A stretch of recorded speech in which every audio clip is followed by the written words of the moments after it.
Olá, tudo bem? Bem-vindos ao Convergência Ambiental, um canal que é feito para quem é apaixonado pelo meio ambiente. Eu sou o Antônio Marcos, gestor ambiental. E eu, Felipe Brasil, engenheiro agrônomo e professor universitário. Convergência é a palavra de ordem do século XXI. Vamos trazer diversos convidados para um bate-papo descontraído e enriquecedor. Fique ligado! Curta a nossa página e inscreva-se em nosso canal. E para começar, a primeira entrevista do Convergência Ambiental, justamente hoje, no Dia Mundial do Meio Ambiente, nada mais nada menos do que Dr. Antônio da Hora. Dr. Antônio da Hora, professor universitário, atual subsecretário de Estado de Meio Ambiente e um dos responsáveis pelos grandes projetos ambientais do Estado do Rio de Janeiro nos últimos anos. Dr. Antônio da Hora, seja bem-vindo ao Convergência Ambiental. Muito obrigado, é um prazer estar aqui com vocês, ainda mais nesse dia memorável como o Dia do Nosso Meio Ambiente. Doutor Antônio, eu gostaria de que, para começar, o senhor falasse um pouquinho sobre a sua carreira profissional e como foi a sua trajetória até a chegada à Secretaria de Estado de Meio Ambiente. É sempre difícil nós falarmos sobre nós mesmos, porém, eu sempre fui da iniciativa privada, principalmente eu sou engenheiro na área de engenharia civil e principalmente de obras hidráulicas.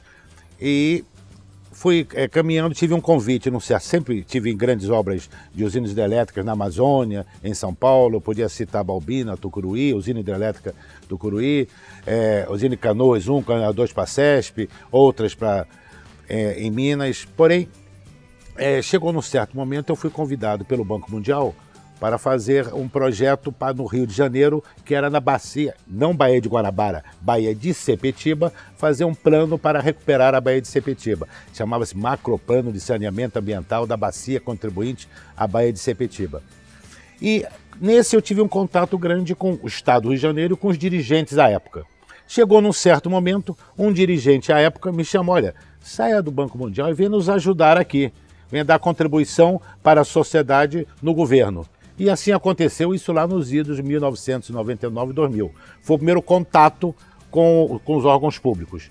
Eu fiquei até 2002, 2003, e nesse período fizemos algumas coisas interessantes, o qual eu me orgulho, apesar de serem polêmicas, o qual eu me orgulho que foi, por exemplo, olha como é polêmico, o piscinão de Ramos. Que bacana. Olha que interessante. Foi um desafio interessantíssimo, eu posso até passar rapidamente como foi isso. Eu ia justamente dizer isso. Eu ia pedir, inclusive, que você desse uma elencada rápida para a gente, porque se a gente for falar de tudo que você fez, mas desse uma elencada daqueles projetos que você considera mais importantes no período da tua gestão. Por favor. Oi, obrigado. Pelo menos é emblemático, né? Sim. Houve o piscinão de Ramos, depois o que funciona até hoje, está aí até hoje. Nós tivemos algumas despoluições, nós conseguimos fazer, à época, tinham 8 ou 9 anos, a Praia do Leblon ela era poluída e se fez uma intervenção para poder, imediatamente ela ficou despoluída, intervenções simples, ela ficou despoluída, nós fizemos uma comporta para poder barrar e levamos a contaminação. A Lagoa Rodrigo de Freitas, eu me lembro que na época nós passamos 3 carnavais coletando peixe morto na Lagoa Rodrigo de Freitas. Sempre, o pior que o danado, o peixe só morria na véspera do carnaval. Chegava sexta-feira, Felipe, sexta-feira começava o oxigênio baixar, e baixava o oxigênio e começava os peixes a morrer. Claro, falta o oxigênio. E qual era o principal problema? Que chegava esgoto na Lagoa Rodrigo de Freitas. Sim. Como parar isso? Foi um problema. E, na realidade, nós temos, claro, são bairros nobres em volta, são servidos por coleta de esgoto, mas nós tínhamos comunidades carentes, como Pavãozinho, Cantagalo, ali a Rocinha, o lado da Rocinha que vira, e continuava fluindo o esgoto, porque não se consegue a coleta. Aí nós fizemos uma galeria de cintura em volta. E o que é isso, doutor? É uma galeria fazendo com que tudo que chegava à Lagoa Rodrigo de Freitas, primeiro caía nessa grande galeria e era tratado como esgoto. A partir de uma certa vazão, não. Era tratado como esgoto e conduzido para o sistema de esgoto, aí depois do emissário de Ipanema. E com isso se retirou a parte de esgoto. E aí você vê que fazem anos que a gente não ouve falar na mortandade, né? Na mortandade. Né? Quer dizer, o problema não está resolvido na íntegra. Positivo. Mas deu um baita resultado positivo que isso, ou seja, foi um avanço bastante, inclusive para a comunidade de pesca que tem lá. Eu podia citar algumas limpezas do canal do Fundão, aquela ponte do Saber, não sabe, você sabe também, foi a Secretaria de Meio Ambiente que fez, que, junto com a Universidade Federal do Rio de Janeiro, um acesso e a dragagem para restabelecer a circulação. Quer dizer, eu podia citar vários outros, algumas estações de tratamento de esgoto que nós fizemos para melhorar e parar o aporte de esgoto, que aqui entre nós, certamente não vamos falar mais adiante, mas para mim, o maior problema ambiental que nós temos no Brasil e principalmente no Rio de Janeiro é a falta de saneamento. Falta de saneamento. Perfeito. Hoje diríamos que isso é uma estatística negativa em diversas áreas no país inteiro. Certamente. No Rio de Janeiro não podia ser diferente, uma grande metrópole. Mas eu tenho certeza de que com o trabalho, com desafios como esses, é que a gente, eu por exemplo tive a oportunidade de estar em cargo público e de estar como gestor de uma pasta ambiental, e a gente enxergou os grandes desafios que a gente tinha para construir uma política que realmente gerasse resultados positivos para o meio ambiente. Eu acho que inclusive, só cortando para fazer uma pergunta exatamente em relação à questão dos desafios, né? A gente sabe que durante essa trajetória, a sua trajetória no poder público também foram encontrados diversos desafios, né? Até porque a gente vinha de um passado muito atrasado em relação às políticas ambientais. Então, dentre os desafios, quais foram os mais difíceis assim? Um deles eu poderia citar, que nós vivemos até talvez o ápice, o problema dos recursos hídricos, que não se enxerga muito aqui, mas chegou a bater na nossa porta recentemente, em 2015, assim que iniciou o ano de 2015, nós tivemos os reservatórios todos que abastecem o Rio. Eu não sei se todos sabem, o Rio de Janeiro, a cidade do Rio de Janeiro e o grande Rio, do lado de cada Bahia, não Niterói, São Gonçalo, lá de cada Bahia, algo em torno de 9 milhões de pessoas são abastecidas pela estação de tratamento da água do Guandu. E a estação de tratamento da água do Guandu recebe águas do Rio Guandu, água que o Rio Guandu não tem, que é uma transposição de bacia que vem do Rio Paraíba do Sul. E essa transposição de bacia vem do Rio Paraíba do Sul, que não é um rio cujo o domínio da água é estadual. Ele é federal porque ele passa em vários estados. Ele vem lá de São Paulo, passa do Rio de Janeiro e passa por Minas. Portanto, é uma gestão compartilhada. Uma gestão compartilhada que tem as suas dificuldades naturais. E além dessa gestão compartilhada, tem o Comitê de Bacia, que graças a Deus a gente participou ainda, como quando você perguntou alguma coisa que você se orgulha de ter participado, foi da formação do Comitê de Bacia, da implantação de cobrança, ou seja, de incentivo à lei de recursos hídricos para o melhor uso dos recursos hídricos. Nesse período, os reservatórios todinhos que armazenam água para poder se retirar, armazenam água no período chuvoso para poder se utilizar no período seco, estavam praticamente zerados. Aí veio aquilo que você ouvia quase sempre no Jornal Nacional: vamos entrar no volume morto. Aí não sabia o que era volume morto. A população pensava que alguém deu um tiro no volume, né? Que abaixava, que a água não vai. Pois é, na realidade teve que se gerir isso em conjunto com os colegas de São Paulo e com os colegas de Minas, para que atenuasse. Rapidamente, nós chegamos no Rio Guandu. O Rio Guandu recebia, em média, 120 mil litros, 120 metros cúbicos por segundo da transposição, em média. Um pouco mais, em média, 120 mil litros. E chega na nossa estação do Guandu, que capta aí de 45 a 50 metros cúbicos por segundo. Tratava e distribui para a sociedade. Mas depois da estação do Guandu, até a foz, na bacia de Sepetiba, nós temos o Distrito Industrial de Santa Cruz, várias indústrias. Bom, nós temos a termoelétrica de Furnas, nós temos a Gerdau, nós temos a Companhia Siderúrgica do Atlântico, temos a Fábrica Catalisadores, temos várias indústrias. E essas indústrias captam água do rio para a sua produção. E quando a água foi reduzindo, chegou a ser dos 120, chegou a reduzida para 70. Isso através de uma resolução da ANA, né? Várias sucessivas piorando, né? Sucessivas piorando. E na hora que chegou a 70 e nós tínhamos que retirar 50 para abastecimento humano, a água que chegava na foz era insuficiente para o abastecimento dessas indústrias. Então, olha o impasse. Você abastece a sociedade quebra as indústrias, consegue mais água, esvazia mais. Quer dizer, esse período foi um período muito tenso, recente. Quer dizer, isso está daqui a pouco foi recente, e de um problema que aparentemente a sociedade não sentiu direto e nem sabe que isso aconteceu por trás. As indústrias tinham um problema grave porque o restante da água até chegar à foz do rio, na hora que ela reduz a vazão, a variação de maré faz com que a água salgada entre. Então toda a captação deles passou a ser água salgada. Ali naquela parte da foz do Canal de São Francisco. Exatamente, na foz do Canal de São Francisco, na foz do Rio Guandu, na hora que salgada inviabilizou a produção. Você vê só uma delas, só para dar um número que é um número assim cabalístico, a Companhia Siderúrgica do Atlântico chegou a contratar 300 caminhões por dia, carros-pipa por dia, para continuar a produção. Porque era direto ou indiretamente, ela atingia de 18 a 20 mil pessoas, empregos.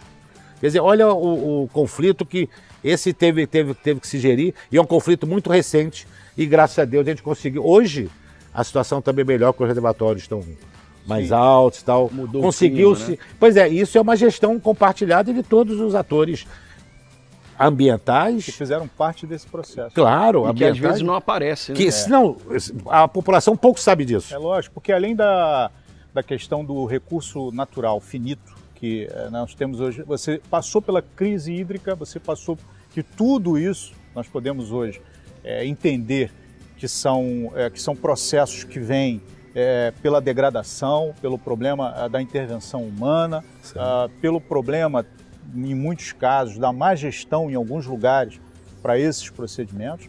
A gente fica feliz porque vê histórias como essas, relatos como esse, desafios como esse, que você, juntamente com toda uma equipe, conseguiu passar junto com os outros gestores ambientais dos outros estados e com os comitês de bacias e com a sociedade participando no procedimento, na proposta de economia, no entendimento, e fez com que atingisse resultados e que hoje nós estamos nos favorecendo, nós estamos aí curtindo essa possibilidade de estar curtindo, que eu digo, no modo de estar hoje abastecidos e sem essa problemática do passado. E muitos nem sentiram isso. É lógico. Não, talvez nem souberam o que aconteceu. Mas teve todo um grupo grande do Rio e, claro, de Brasília, Agência Nacional de Águas, São Paulo e Minas, trabalhando para que se pudesse chegar aqui sem sentir. Bacana. E é interessante agora falar da água de novo, né? Porque o nosso estado é um estado que tem diversas questões relacionadas à água. Também o senhor viveu na gestão pública recente um problema muito sério que foram as catástrofes da região serrana, né? Agora é o inverso, né? Agora por excesso de chuva e principalmente que abalou muito, né, o nosso país, porque foi uma catástrofe que teve muitas vítimas, ocorreram muitos deslizamentos de terra. E como foi esse desafio para a Secretaria? Olha, você vê que eu até coço a cabeça, porque realmente foi um período triste e ver como nós não estamos preparados para catástrofe dessa natureza. E aqui vai um elogio muito grande aos bombeiros. Você sabe que você me apresentaram como professor universitário, nós temos lá eu sou professor titular lá da Universidade Federal Fluminense. E nós temos um curso de mestrado em Defesa e Segurança Civil. E 80% dos nossos alunos lá são bombeiros, tanto bombeiros, oficiais bombeiros, bombeiros do Rio, de outros estados e até de fora do país. E é interessante, percebe-se que eles têm uma capacidade, uma habilidade. E são eles os mais competentes para acontecer o desastre, eles chegam, deixa a bola com eles que eles jogam bem. Mas o nosso desafio é preparar para prevenir para que isso não aconteça. E aí não tem ninguém preparado. Nós temos que formar uma cultura para isso, porque prevenir uma cheia, eu vou dar um exemplo rápido para todos os nossos ouvintes e os telespectadores que estão aqui vão assistir entender. Por exemplo, depois que o rio transbordou e alagou e fez ou escorregou, está caracterizado o acidente. Os bombeiros é uma pessoa que mais conhece e conhece muito. Porém, nós temos que dar um tempo. Olha, como é que eu vou saber se aquilo vai alagar? Então eu tenho que vir cá atrás para ver qual é a vazão que alaga. Quando que essa vazão vai chegar? Se aquela chuva que está acontecendo aqui, em 4, 5 horas vai chegar lá. Ou até mais tempo, se a meteorologia consegue me prever que daqui a 2 dias vai acontecer uma chuva e aquela chuva eu sei que vai... Para eu ter mais tempo de prevenir, tirar e reduzir os riscos. Esse talvez seja o nosso desafio e eu acredito que se no Rio de Janeiro é assim, em outros estados também, conseguir prevenir para atenuar que os acidentes dessa natureza sejam minimizados com a prevenção. Porque depois que acontece, infelizmente, chama os bombeiros porque eles é que sabem. Exato. E são muito competentes nisso. Bem, Felipe, doutor Antônio, eu realmente fico muito feliz, fico muito orgulhoso de poder iniciar o primeiro programa hoje no Dia Mundial do Meio Ambiente com essa figura extraordinária, com essa pessoa, com essa autoridade. Inclusive eu tenho um carinho especial porque quando eu iniciei a minha trajetória em órgão ambiental em uma das cidades da região metropolitana do Rio de Janeiro, eu precisei, obviamente, porque todo gestor público de órgão municipal precisa dos entes federados, precisa do apoio, principalmente do Estado. E nós do Estado no federal. Com certeza, é um conjunto. Claro. E o doutor Antônio da Hora, na época que eu fui secretário de Meio Ambiente de um município, era secretário de Estado de Meio Ambiente e eu por diversas vezes fui pedir socorro, fui pedir ajuda, fui muito bem recebido. Espero que tenha sido bem recebido. Muito bem recebido, muito bem orientado e inclusive também foi um dos grandes colaboradores, né, Felipe, para a minha eleição como presidente da ANAMA na época, a ANAMA, a Associação Nacional dos Órgãos Municipais de Meio Ambiente. Ótimo, fantástico. Exatamente, e quando fui presidente ele foi um dos apoiadores da minha candidatura. Fico muito feliz, muito orgulhoso, Felipe, de hoje poder estar iniciando a primeira entrevista do Convergência Ambiental com o doutor Antônio da Hora. Quero agradecer mais uma vez a sua presença. Muito obrigado. Quero agradecer, eu sei que o seu tempo, a sua agenda é realmente muito atribulada, com muitos desafios, muitos projetos, com a gestão no modo em geral. E ficamos felizes em tê-lo aqui conosco para compartilhar e fazer a sua presença importante aqui com a gente nesse programa, nesse primeiro dia da Convergência Ambiental, no Dia Mundial do Meio Ambiente. Não é isso, da mesma forma, eu queria agradecer também. Eu também sou colaborador da Universidade Federal Fluminense, lá no mestrado Tecnologias Ambientais, da UF de Volta Redonda. Doutor Antônio da Hora, queria te agradecer muito pela sua presença. E é um orgulho para a gente, porque nós sabemos que meio ambiente se faz com engenharia. Nós temos que trabalhar muito a engenharia. Obviamente que todas as nossas áreas, né, do conhecimento, biologia, gestão, administração, direito, mas o doutor Antônio também sempre foi um grande incentivador da engenharia civil, sanitária, de todas as engenharias, e um grande colaborador. Então eu queria mais uma vez lhe agradecer e dizer que algumas pessoas são muito pessimistas, né? Eu não sou, eu sou extremamente otimista. Então eu queria dizer que nesse Dia Mundial do Meio Ambiente, desse ano, nós temos sim algumas coisas importantes a comemorar, né? Então esses projetos que foram realizados, esses avanços que foram feitos, são significativos e por isso a gente, no Convergência Ambiental, que é um programa de convergência de ideias, de convergência de informações, a gente vai fazer exatamente isso, sempre trazer um ente público, alguém que atua diretamente na gestão pública, porque é quem carrega o piano, né? E outras autoridades de outros setores. Tem a costa larga, né? Outras autoridades de outros setores para que a gente possa trabalhar e possa convergir para um meio ambiente cada vez melhor. Eu que agradeço a oportunidade de estar num debate qualificado como esse, com duas pessoas do mais alto nível. E para concluir, eu queria só dizer que é isso que precisa, que o meio ambiente, vocês estão ouvindo, que o meio ambiente precisa. O meio ambiente precisa de um debate qualificado, com pessoas desse nível, qualificado, e reduzir um pouco aquele discurso fácil de eu resolvo tudo aqui, resolvo tudo. Não, você vai resolver somando esforços, o conhecimento da engenharia, o conhecimento da biologia, somando, mas com qualificação. E cada vez mais precisa ter qualificação para atuar no meio ambiente. Muito obrigado, agradeço a vocês. Nós é que agradecemos. Esse foi o doutor Antônio da Hora, atual subsecretário de Estado de Ambiente do Rio de Janeiro. Curta a nossa página, marque seus amigos e compartilhe o Convergência Ambiental. E visite o nosso site, deixe sua mensagem, convergenciaambiental.com.br. Estamos aqui com o engenheiro Carlos Favoreto. Carlos Favoreto, que é um engenheiro agrônomo, empresário também do setor ambiental. Seja bem-vindo, Carlos, ao nosso primeiro programa. Esse programa que é dedicado ao Dia Mundial do Meio Ambiente. Hoje, dia 5, né? 5 de junho, onde todo mundo está comemorando aí o Dia Mundial do Meio Ambiente. Eu queria, inicialmente, que você falasse um pouquinho da sua carreira, né? Como foi a sua trajetória, sua formação, até chegar na sua empresa e atualmente também nesse grande projeto que você vem desenvolvendo, que é o campo de golfe olímpico aqui do estado do Rio de Janeiro. Ótimo.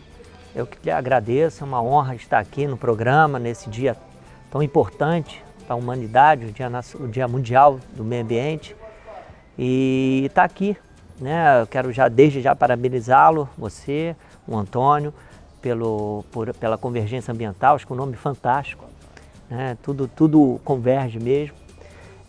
A minha iniciação nessa área ambiental começou exatamente na Rio Eco 92. Em 1992, eu recém-formado de Engenharia Agronômica na Rural, na Universidade Federal Rural do Rio de Janeiro, e aí a gente tinha duas opções, ou eu continuar a ser pesquisador, que eu já tinha bolsa do CNPq pela Embrapa e pela Rural, ou eu ir para o mercado de trabalho. E efetivamente nós fomos para o mercado de trabalho, engenheiro agrônomo numa cidade como o Rio de Janeiro, né? Ou ele muda de profissão ou ele morre de fome. Né? Então a gente foi exatamente, né, numa questão que estava muito badalado, né, onde a gente recebeu aqui na nossa cidade, né, do Rio de Janeiro, o maior número de chefes de estados já existente até hoje. Nem nas Olimpíadas recebemos tantos chefes de estados como foi recebido aqui na Rio Eco 92, em 1992, 20 anos depois da primeira Conferência sobre o Meio Ambiente de Estocolmo, que foi em 72. Exatamente. Então a gente começou, e aí, quando eu me deparei com isso, eu falei assim, gente, peraí, tem uma coisa diferente aqui no mercado. Né? A gente, agrônomo, você também é agrônomo, então a gente é acostumado com produção de alimentos, né? com genética, com outras coisas mais, e eu vi um ramo chamado meio ambiente, porque eu me deparei com praticamente nenhuma empresa tinha licença ambiental no município do Rio de Janeiro. Né? Então pouquíssimas empresas, e já existia o órgão ambiental, como o próprio FEMA de 1977, o próprio SLAP, né, Sistema de Licenciamento de Atividades Poluidoras, que foi criado também há um tempo atrás, mas efetivamente não entrava em prática. Quase não se falava, né, em licença ambiental? Não se falava, praticamente não se falava, né? Não se falava sobre licenciamento ambiental e tudo, e aí eu comecei a buscar isso e comecei a trabalhar com licenciamento de atividades minerárias voltadas para a construção civil. Isso. Então todas as pedreiras de brita, todas as saibreiras, areais, nenhuma tinha licença ambiental. Nenhuma tinha licença ambiental. E a gente começou exatamente a trabalhar nesse sentido.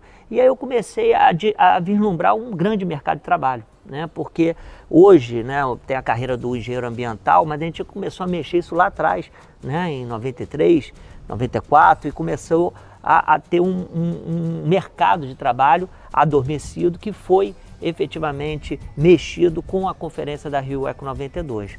A partir desse momento, comecei a me especializar, né, e aí fui fazer pós-graduação, lato sensu, na área de ciências ambientais. Eu queria uma coisa bastante ampla, né, e depois eu fui fazendo outras pós-graduações em outras áreas, em auditoria e perícia, em gestão ambiental, em MBA em planejamento ambiental, e fui me especializando, né, e a partir desse momento eu passei a dar aula em universidades também para formar mão de obra, porque você não tinha uma mão de obra especializada para gerar, para suprir o mercado de trabalho, né, que foi uma demanda muito grande. A partir do momento que teve essa mídia, toda uma demanda por falta do licenciamento ambiental, né, você começou a ter uma deficiência muito grande de profissionais no mercado, e aí começou a surgir esses cursos todos para treinar a mão de obra. Na verdade, lá a gente começou a viver aquela transição, né? Foi. Né? O conceito de sustentabilidade, o conceito de meio ambiente. Exatamente. E é interessante porque nós que somos agrônomos, né?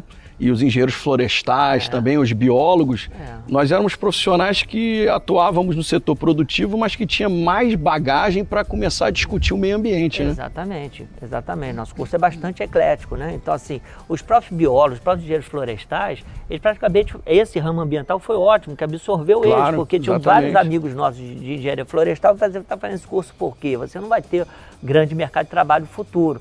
Então, essa questão ambiental toda foi surgindo na década toda de 90, né? Esse período todo de transição. Logo depois, em 96, eu comecei a dar aula em cursos de graduação, depois eu passei a dar aula em cursos de pós-graduação.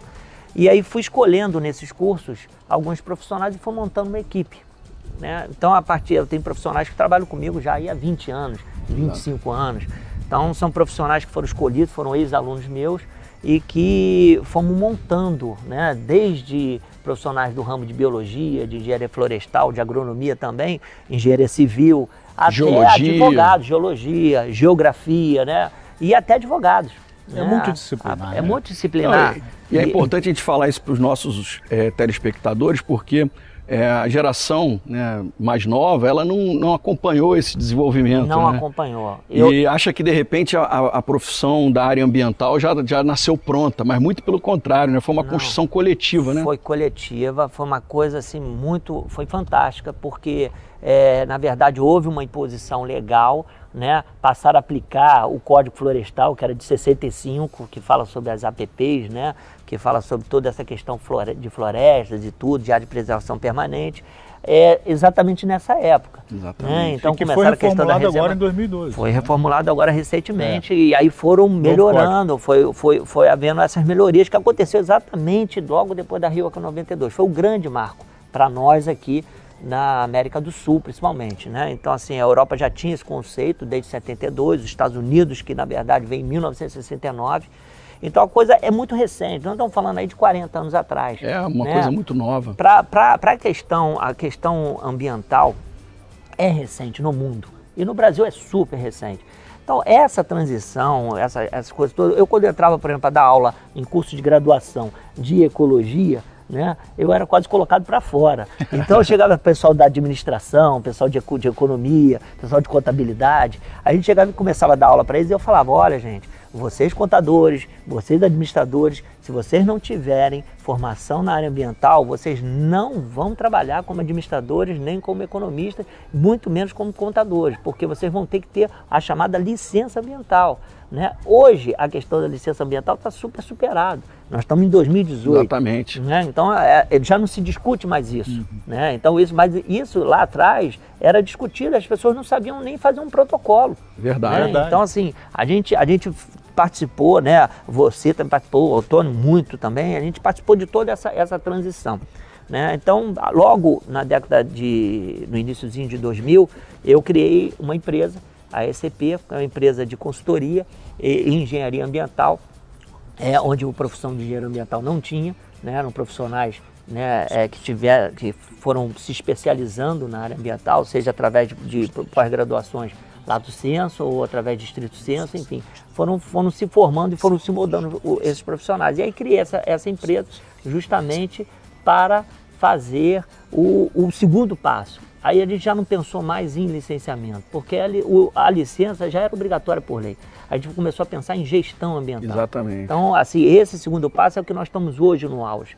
Né? Hoje nós estamos no auge da gestão ambiental. Que a palavra de ordem é sustentabilidade empresarial, né? Gestão ambiental empresarial. Pois esse termo sustentabilidade é um termo tão bonito e foi criado na Rio Eco 92, através daquele programa da Agenda 21. Então você pega lá o programa, a palavra sustentabilidade, eu lembro que eu conversava com meus alunos, e falava, que trabalho é tão linda essa palavra, né? Sustentabilidade, a pessoa às vezes não sabe o conceito da sustentabilidade. A sustentabilidade não é preservação, é você fazer o uso do recurso natural, né, renovável ou não renovável, de tal forma que não cause a exaustão dele, que as gerações futuras possam fazer o mesmo. Exatamente. Esse é o conceito, né? O conceito de sustentabilidade é de racionalização, né, das suas ações. E que depois, inclusive, foi incorporado no artigo 225 da Constituição Federal, né? 88. E pegando esse gancho, Favoreto, do que você está falando em relação a esse equilíbrio, porque hoje eu acho que um dos maiores desafios para quem trabalha com uma empresa que faz gestão ambiental, que licencia, ou seja, que presta consultoria para o licenciamento, é justamente promover esse equilíbrio entre o desenvolvimento econômico e entre a preservação, conservação do meio ambiente. Então, dá para gente, dá aqui para o pessoal do YouTube, para os nossos seguidores das nossas redes sociais, dá para gente mais ou menos uma noção de como é que passa a ser o comportamento de uma empresa como a tua, que é responsável pelo licenciamento de diversas empresas importantes aqui no estado do Rio de Janeiro e em outros estados também do Brasil, e que inclusive enfrenta desafios porque em cada estado você encontra uma legislação com uma padronização, porque, óbvio, cada estado tem o seu posicionamento a nível de bioma, a nível de posição geográfica, então é preciso de fato que seja feito alguma coisa personalizada. Mas como que se comporta e como é que você vê esse equilíbrio hoje? Na verdade, esse equilíbrio hoje está muito instável, né? Ele foi muito conturbado no início. Se você pegasse, assim, hoje você juntar um geólogo que lê solo de baixo para cima, né? Que ele começa pela rocha, né? Exatamente. E o agrônomo que lê solo de cima para baixo, existia uma controvérsia danada, uma briga danada. E você pegar um biólogo que tem um conceito, né? E um engenheiro civil que tem outro conceito, também existia uma briga danada. Então, essa briga foi sendo, assim, desmontada, foram diminuídas, foram sendo mitigadas, vamos usar o termo mais técnico aqui, foram sendo mitigadas, foram sendo reduzidas através da boa técnica. Sim. Né? Então, a boa técnica, ela sempre vai prevalecer. Antônio, a boa técnica sempre vai prevalecer. Por mais que você tenha alguns entraves, alguma maldade, alguma coisa que seja contra o que é a realidade, a boa técnica vai prevalecer. Né? Então, se você tiver uma boa técnica, com uma equipe entrosada, onde não existe aquele que manda mais ou aquele que manda menos, né? Existe um equilíbrio nas ações. Uma gestão eficiente, né? Uma gestão eficiente, esse é o conceito que as empresas devem fazer. Né? A nossa empresa, na verdade, ela teve essa vanguarda, ela começou a falar sobre isso quando ninguém falava, nas grandes empresas. Sim. Né? Não existia secretaria de meio ambiente nas grandes cidades. Verdade. Né? Hoje existem secretarias e não existia. Hoje existe briga para ser secretário. E que é uma das coisas que você falou no início, porque a coisa de existir a Secretaria de Meio Ambiente no município, que nasceu através da LC 140 de 2011, e aqui no Rio nós temos a CONEMA 42 que regulamenta e etc., fez com que o licenciamento ambiental chegasse aonde de fato tinha que chegar, que era onde acontece o impacto. E traz isso muito mais próximo à sociedade, porque está aqui, né? Exatamente. E aí você, como empresário, acredito que consegue até criar né, projetos que evoluam com mais facilidade, né? Exatamente. Então, essa evolução que é o caso. Então, você falou muito bem aí, você tem assim... Tem toda uma legislação federal que fala sobre esse assunto, você tem uma legislação estadual e agora você ainda tem legislações municipais. E como a questão ambiental ela faz parte de uma área do direito, né, que é a área do direito difuso, que é o mesmo do direito do consumidor, né, um direito que pertence a todos. Né? Então, a partir desse momento, o próprio município pode ser mais restritivo do que a lei federal. E aí começa a gerar as controvérsias. Se você não tiver um apoio técnico, né, que consiga traduzir isso para o meio legal, exatamente, consiga interpretar, traduzir para o meio legal, você começa a ter uma deturbação daquilo que foi criado. Aí começa a gerar problemas, quando na verdade isso não foram problemas, são soluções. Né? Ainda mais num país que tem esses 5 grandes biomas, com mais de 5.500 municípios, né? Você imagina. Então você tem uma biodiversidade enorme, né? Você está falando aqui, nós estamos falando aqui dentro de um ecossistema, dentro de um bioma de Mata Atlântica, onde eu tenho um ecossistema de Restinga, mas aqui do mesmo lugar eu tenho um ecossistema ali de Manguezal, que está tudo dentro do meio do bio. E ali na frente eu tenho um ecossistema de Mata Atlântica, de floresta umbrófila densa. Né, de terras baixas, montanhas e submontano. Então, assim, a gente tem aqui uma biodiversidade fantástica, o Brasil é rico nisso. E isso que é o grande negócio na área ambiental. A partir do momento que você tem uma riqueza ambiental, como nós temos no nosso território nacional, e aí você tem uma carência de infraestrutura junto, quando você cria o volume de obras com preservação ambiental, você precisa ter um interlocutor aqui que mitigue as ações e aquelas ações que não podem ser mitigadas têm que ser compensadas. Então, a partir desse momento que você tem esse conceito bem enraizado, você tem uma série de seguranças, né, que dê segurança, inclusive jurídica, para as empresas, né, se instalarem, né, e desenvolverem aquilo que ela se propõe a fazer. Né? E ao mesmo tempo você tem uma resposta à sociedade através de geração de emprego, de arrecadação tributária, enfim, é o conceito. O conceito ambiental que nós tivemos na década de 90, que era aquele conceito da questão ambiental romântica, isso acabou. Né? Hoje é questão ambiental sustentável. Né? Então não é mais aquele romantismo, vou preservar e tudo, aí começava a ter uma ridicularização da coisa. Tipo assim, pô, vai preservar isso aqui, o outro está passando fome, o outro está ali, e aí, pô, você preserva aqui, mas a ocupação ordenada está ali, ninguém protege ali, a favela pode tudo e eu não posso fazer nada. Então esse ambiente conturbado me parece que já diminuiu.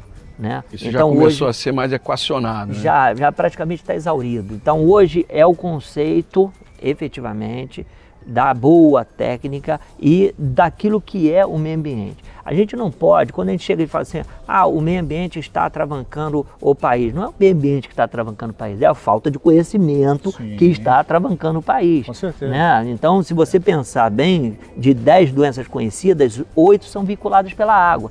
E aí você tem 8 doenças e você tem um problema de saúde pública, que é um problema grave de saúde pública, que na verdade é um problema ambiental, porque se você tratar a água, você não vai ter essa doença.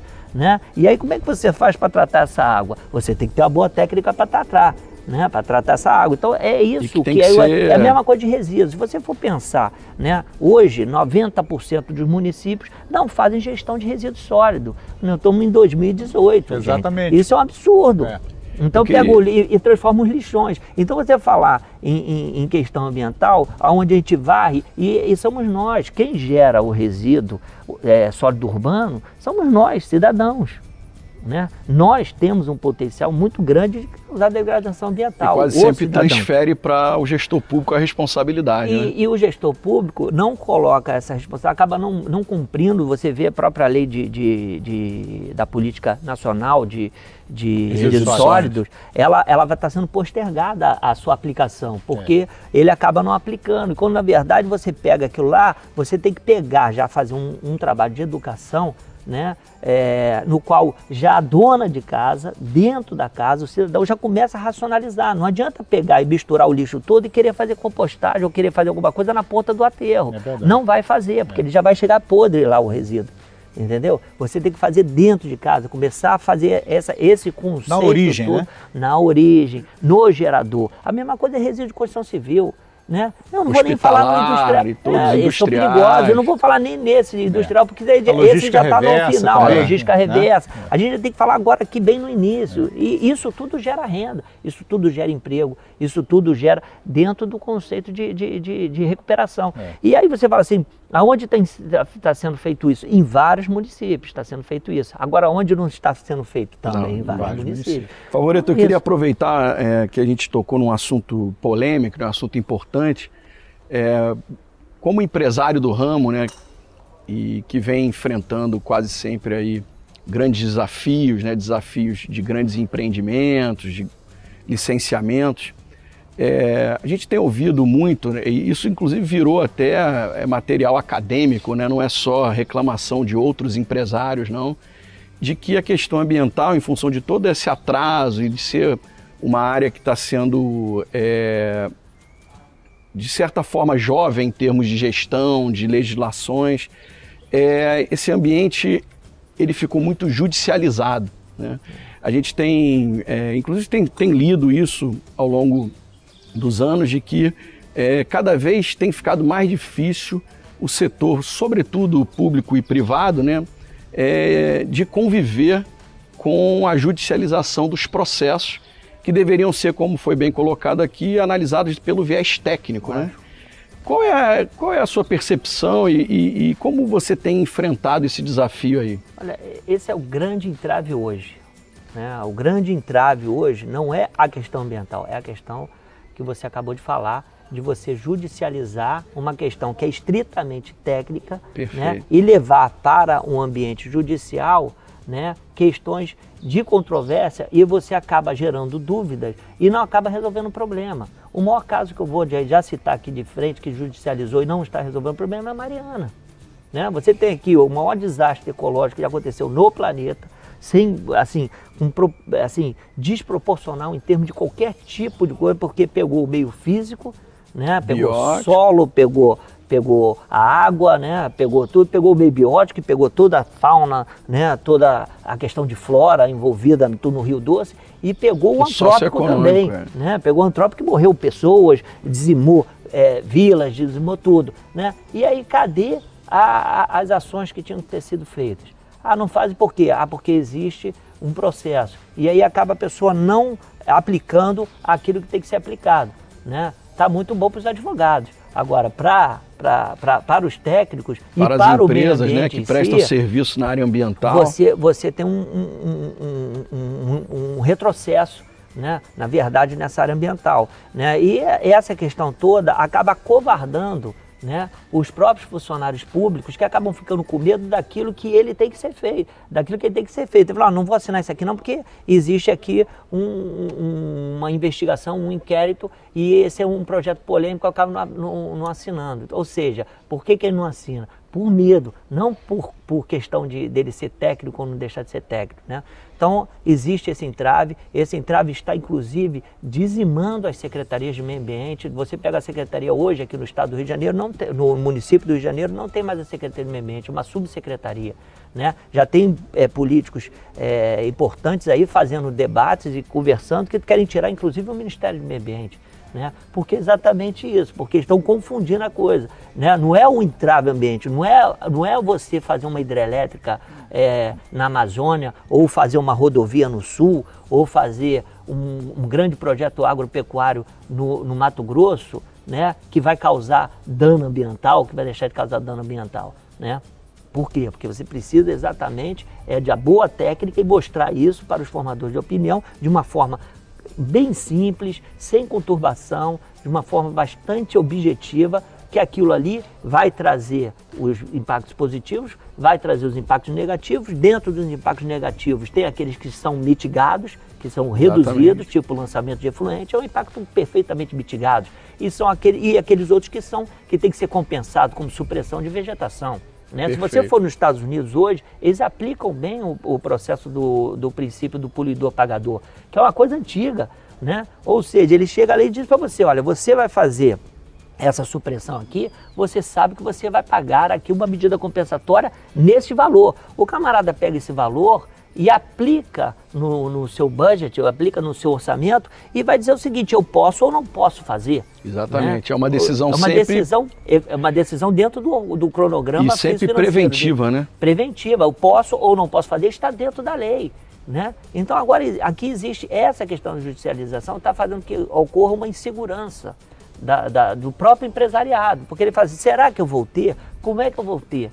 Né? Então, hoje é uma insegurança total, porque do empresarial, é do órgão ambiental, né?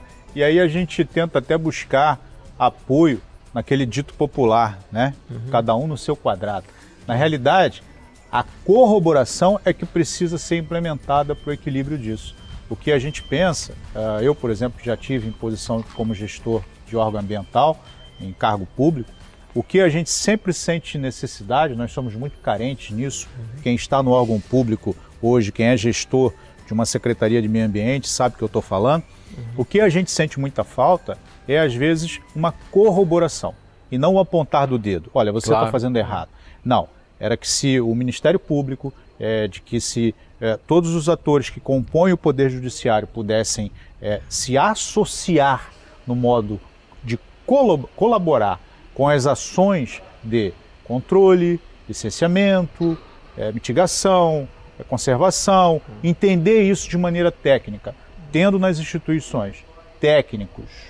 A gente está falando aqui porque muitas vezes às vezes um promotor, mesmo estando em um grupo especial que cuida da área ambiental, não tem um conhecimento técnico. Sim, e ele precisa do técnico. E aí isso entrar dentro de um sentimento em que haja uma colaboração mútua, sim, e não aquela coisa de dizer, olha, você está errando, acredito que todos ganhariam. Ganharia o desenvolvimento econômico, ganharia o órgão ambiental e ganharia a sociedade. Pois é, mas se você vê, Antônio, isso está previsto na lei. Sim. Porque se você pegar lá na lei que regulamenta a lei de crimes ambientais, o decreto que regulamentou a lei de crimes ambientais, você vê lá, primeiro item que fala é advertência, segundo item, notificação, terceiro item, multa simples. Sim. Aí vem descendo, o último item, depois de 9, se me lembra a memória, é um embargo. O camarada não, ele vai lá e já multa e já embarca, quer dizer, ele já cerceia o direito de defesa por completo daquele que está fazendo a ação. E um parênteses importante, né, que se a gente pegar a lei de crimes ambientais, né, 9.605 de 98, ela cumpre hoje uma função que não era a função inicial prevista. Não.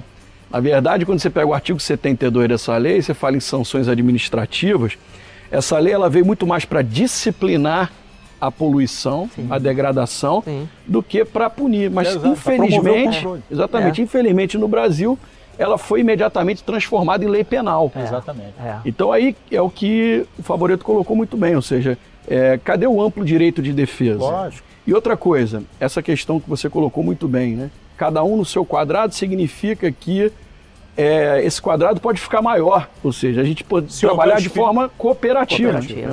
Bem, eu queria aproveitar e pedir também para que você falasse aí para os nossos seguidores da página do Convergência Ambiental, aproveitando esse dia espetacular, que é o dia que nós comemoramos hoje, o Dia Mundial do Meio Ambiente, e que você falasse um pouquinho para a gente desse projeto tão encantador, desse projeto tão importante que deixa um legado não só hoje para o lazer, para o esporte, que deixa um legado hoje muito importante também para a área ambiental, porque é uma área que passou aí por uma transformação, né? Uma área que era degradada, uma área que era e que hoje é uma área que tem todos os cuidados. Eu pessoalmente fui aí, né, futucadas as minhas olhadas junto com o Felipe, fiquei encantado com o trabalho de conservação. A gente pode sentir a presença, né, de fauna e flora equilibrada, então isso é muito bacana. E eu queria, óbvio, que você falasse um pouquinho desse projeto, que é um projeto encantador, que é o Campo de Golfe Olímpico, que é um legado das Olimpíadas e de que você hoje é o administrador, né, a ECP faz o cuidado ambiental, que você pudesse falar um pouquinho disso. Sim, lógico, é um projeto que assim, a gente está muito satisfeito com os resultados. A gente tem aqui um projeto inovador, é um projeto que nunca foi feito numa escala tão grande, uma recuperação de ecossistema de restinga, como foi feito neste local aqui. Você tem um ecossistema de restinga, um ecossistema muito difícil de se manejar. E esse foi o grande desafio, né? No início aqui do nosso licenciamento, existia sempre um não. Né? Você não vai conseguir transplantar esse indivíduo, você não vai conseguir resgatar esse indivíduo, você não vai conseguir fazer o tratamento, você não vai, é sempre um não, não, não. E aí, a partir do momento, graças ao gestor ambiental que estava na Secretaria do Meio Ambiente na época, ele nos deu a oportunidade de vir tentando a boa técnica, até porque não existia também um registro. Por exemplo, eu vou transplantar um moingá deste tamanho, de 30 metros de altura, num ambiente desse, onde você tem ali areia propriamente dita, né? E vento, e aí a partir do momento que você não forma torrão para você fazer o transplantio desse indivíduo, você tem toda a raiz nua e exposta ao vento e ao sol, ou seja, a tendência de morrer seria na hora. Né? Não era, a tendência de morrer era exata. Né? Então, assim, a gente teve que desenvolver toda uma técnica em cima disso, tivemos que desenvolver um produto para formar o torrão, colocar todo o trabalho técnico-científico que nós aprendemos na nossa universidade, na nossa época de graduação, com toda a experiência. Montei uma equipe gigante aqui para fazer isso e tive a oportunidade, porque a nossa licença aqui foi uma licença faseada. Né? Então, como é que é essa licença faseada? Eu tinha que fazer a fase 1, provava que deu certo e avançava para a fase 2. E aí dava publicidade. Aí foram 3 fases, fase 1, fase 2 e fase 3. Quando eu chegava na fase 3, é que eu já tinha feito a fase 1 e a fase 2. Então foi um projeto acompanhadíssimo, cheio de relatórios e cheio de incertezas, inclusive nossas, porque a partir do momento que você nunca tinha feito um transplantio dessa natureza, nunca tinha feito desse tamanho, dessa abrangência, né, total, né, nós estamos falando aqui de 1 milhão de metros quadrados. Sim, e nós manejamos aqui 600 mil metros quadrados de vegetação nativa. né? Então você tem aqui todo um controle, um né? mega projeto ambiental. E aí começou, o primeiro desafio que nós tivemos aí foi essa questão de nos dar a credibilidade de testar aquilo que ninguém nunca tinha testado. Então esse foi o primeiro, né? Então a gente teve a oportunidade de fazer esse teste. Foi o primeiro grande desafio. O segundo, como eu vou recuperar 600 mil metros quadrados de vegetação nativa de Restinga, onde no mercado não tinha mudas para se vender com essa quantidade de vegetação, né? Específica para esse ecossistema. Então esse foi o primeiro, eu fui e bolei, né? Isso aí, na verdade, eu coordenei toda essa parte de recuperação ambiental aqui mesmo, tanto na fase de implantação, quanto na fase de projeto, quanto na fase agora de manutenção. Então a gente vem coordenando isso. A gente criou um horto. Então criamos um horto e começamos a fazer. Criamos um horto, ele existe até hoje. Legal. É um horto Restinga, hoje a gente chama de Olympic Garden, né? Então assim, é um horto que a gente desenvolveu mudas para que fizesse essa recuperação. Então esse foi um grande desafio. A partir do momento que a gente tinha essas mudas, começamos a plantar essas mudas no campo e começamos a testá-las. E aí, automaticamente, né, começou a se gerar um ambiente, né, no qual você promovia a proteção e, ao mesmo tempo, dava alimentação para a fauna. Então, começamos a trazer a fauna. Então, assim, a gente começou o horto, do horto fomos aumentando a escala de produção e fomos colocando uma escala em campo e, automaticamente, a fauna veio vindo, né? E aí, a partir desse momento, a gente começou a fazer aqui todo aquilo que a gente tinha na planilha ali, por exemplo, recirculação de água. Hoje a gente tem aqui um ambiente, o projeto original previa que os lagos tivessem 16 saídas para a lagoa de Marapendi, que é uma lagoa aqui do lado. Sim. Eu cortei essas saídas e fiz com que essa água voltasse totalmente para a minha lagoa. Olha só, né? Que bacana. E aí, a partir desse momento, além de eu não ter esse deságue de água na lagoa, eu ainda evitava, porque essa margem da lagoa tem manguezal, então eu evitei qualquer tipo de impacto também nesse outro ecossistema de manguezal. Sim. Então eu joguei toda essa água para dentro. E aí, a partir desse momento que eu joguei essa água para dentro, né, toda a irrigação nossa aqui, aí já foi esse conceito também de agronomia, de engenharia agrícola, ela é jogada e a drenagem vai toda para esse lago também, né? E aí, a partir desse momento, eu comecei aqui a utilizar bioindicadores, né, de controle de qualidade de água, que eu tenho aqui também nesses 2 lagos que eu tenho aqui enorme. Então essa água ela é toda recirculada, né? E eu tenho postos de monitoramento que eu fico monitorando a qualidade da água. Então aqui eu tratei fauna, tratei flora e estou tratando meio físico também, né? E lógico, né? A gente acabou fazendo essa questão toda desses 2 compartimentos, físico e biótico. E aí faltava o homem, né? Então a gente pegou aqui, a partir do momento que você tem um ambiente como esse que vocês sentiram, e está cada dia melhor, Antônio.